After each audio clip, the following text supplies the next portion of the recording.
Good morning, everybody. Welcome back to another random ramble. Hanging out here with my girl Maleficent. This is my oldest boa.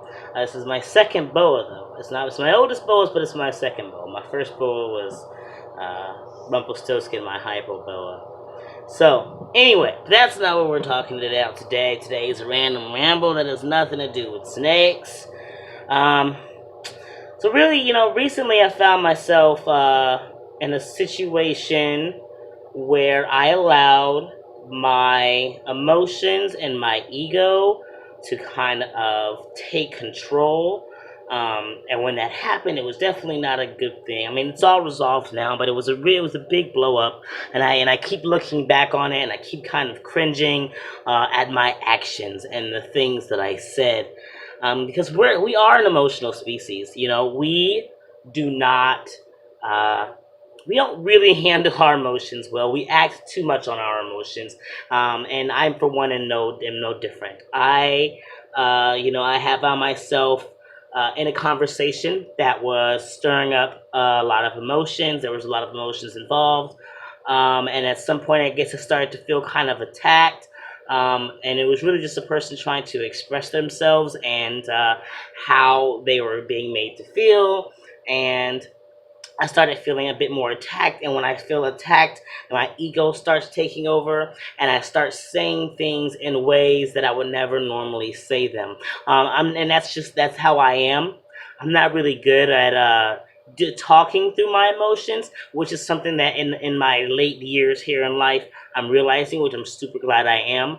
But I'm not very good at talking when I'm actually in high emotion, because I say all the wrong things.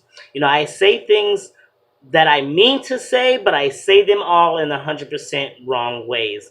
It just doesn't come out the way I want it to. And so I have to personally be very much so aware of my emotions and what I'm saying, because I got myself in a situation where I got emotionally charged, and I said things that were not nice, that were pretty manipulative and pretty ugly. And then when I got called on it, my ego kicked in, and it was just excuse after excuse, and it's just pretty messed up.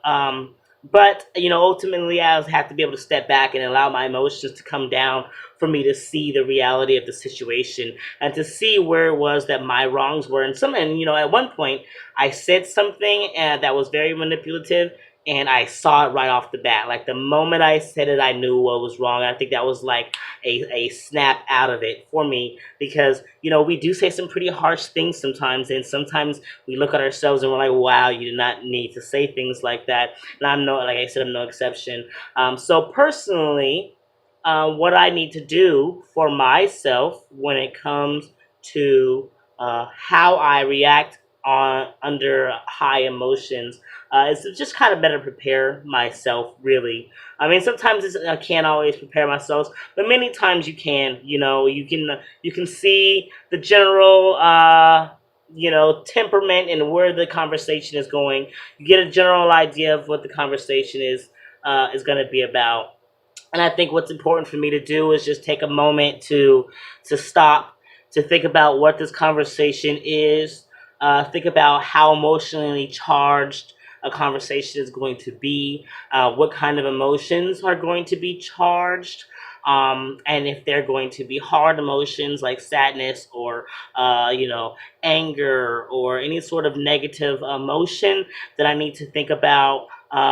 How I normally react to such things and what I need to do in this particular situation to avoid reacting like that. And for me personally, I think when it comes to high emotion type of conversations, I'm going to personally, if it's something that is sparking a huge amount of emotion in me, I've decided that it's important for me to speak up during that moment and put a pause in the conversation for my sake, and just be like, look, I'm feeling a lot of things, and I need to step away from this for a moment, and then come back to it. And then have that conversation. Maleficent, what are you doing? What are you doing? Can I have my locks? Can I have my locks?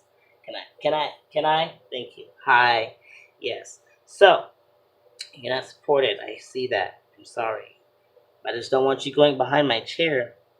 Don't want you going behind my chair.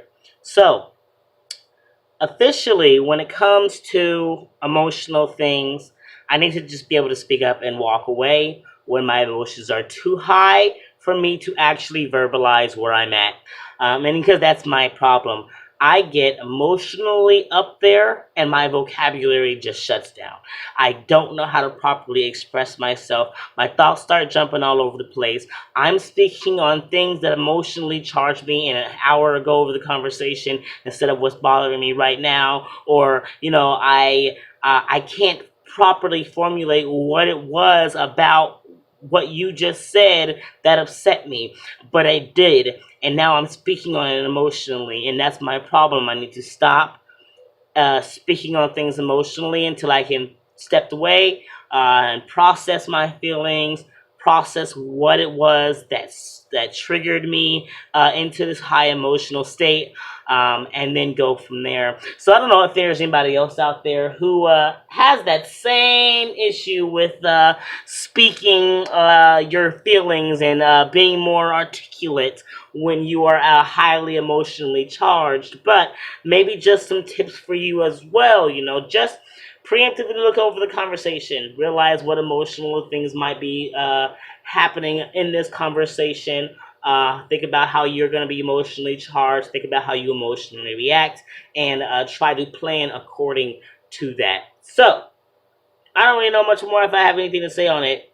But it's just been like, if ever since that situation with myself, it's just kind of been on my mind. And, these vlogs are really just kind of like a video diaries for myself. So I figured I would just get it off of my mind and into video form. And then kind of watch this for myself and just kind of come back to this video when I need to remind myself to check my ego and not allow myself to speak under extreme emotions. So, that's all I have for today, y'all. Thank you guys for joining me on another random ramble with Maleficent today.